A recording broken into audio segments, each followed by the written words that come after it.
friends, this is Tony Cañas, and today I want to talk to you about interviewing, and especially a very particular part of the interview, which is closing. This is a part of the interview that most people don't do. And by the way, I'm talking about interviewing from the perspective of the talent, from the perspective of the interviewee, not the interviewer. There is a very important part of a job interview, which most people are not even aware exists. And I have found it to be super helpful. A lot of what I'm sharing today comes from the Manager Tools interview series. You can find it at manage-tools.com. They sell it for about $150. Totally worth it. I don't get commission on it. If I got commission on that and I got commission on getting people started on CPCU, I probably wouldn't have to work. At the end of each interview, whether that is in person, video, phone interview, maybe with the exception of like the HR screening, because that's not really an interview. So if you have a real interview, whether it's on the phone, on video, or in person, with either a hiring manager or a director or somebody in the chain of the organization, so anybody except for the HR screening, basically. What I want you to do is during this section, when they give you a chance to ask questions towards the end, you want to time it so that the last question, so that when you have time left for basically one question, instead of asking a question, what I want you to do is close the sale. And what I mean by that, whether it's a sales job or not, what I mean by that is I want you to say something along the lines of John or Lisa or whatever the person's name is, or Mr. or Mrs. whatever. I just want you to know that I am very excited for this job, that as I've proceeded through the interview process, I've become more excited about the job and the company. And I just want you to know that I really want this job, and that I am going to do an absolutely fantastic job for you if I get the opportunity. Thank you very much for your time. What does the rest of the process look like? And a lot of people ask that, what does the rest of the process look like, please?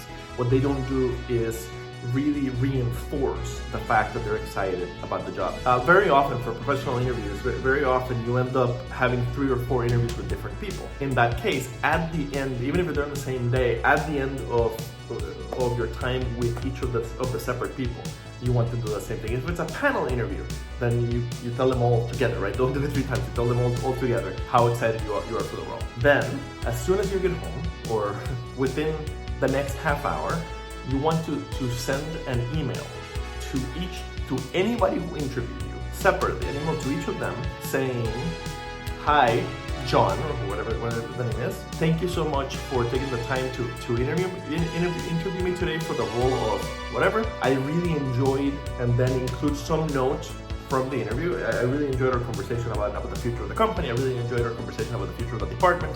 I really enjoyed our conversation," whatever. In fact, if there was a piece of the interview where you sincerely went like, "Wow, this is really a great job for me," then bring that up. I really enjoyed your answer when I asked you what kind of person is successful in this role, and more, I am convinced that this is the right role for me, and that I am going to do an absolutely fantastic job for you and the company. Thank you very much. I look forward to hear from you. Name, email, thank you to everyone that interviewed you. And then handwritten thank you note to everybody that interviewed with the similar format. There is a chance that you will receive an offer before the handwritten thank you notes get there. That's fine. If that's the case, they will be further impressed and further thrilled that they made you an offer. There's a chance that the job will have been offered to somebody else and you didn't get it before the physical mail, the snail mail arrives. That's fine. You've made no damage. In fact, if their first choice doesn't accept, you just moved up in the list potentially. And there's a chance that the snail mail will arrive while they're still in the decision process and will have a positive influence in you getting the offer. That's why it has to be done very quickly. Handwritten thank you notes have become a lost art, and they're, especially millennials and these years, are very unlikely to send handwritten thank you notes. So they matter. I've kept handwritten thank you notes on my desk or on the fridge for months.